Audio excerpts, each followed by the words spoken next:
Hello mga idol, good afternoon. Nandito ako ngayon sa Bicol, oh. Stop muna tayo sa pag ng mga manok. So ako sa tabing dagat, oh. Ito po 'yun, lugar ng asawa ko.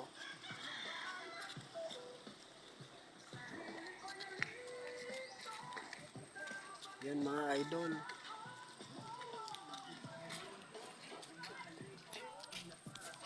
Ito po.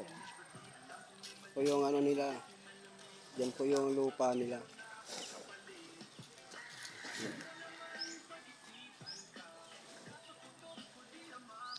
Ito po yung dagat, idol, oh.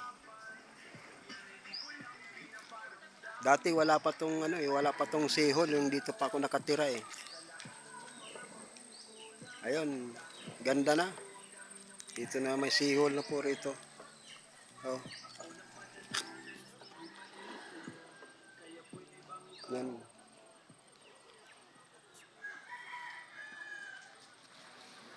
Ganun na po kaganda rito mga idol, hindi katulad dati. Okay mga idol, subscribe niyo ako mga idol ha. Ki-like and share na lang din. Bye bye mga idol.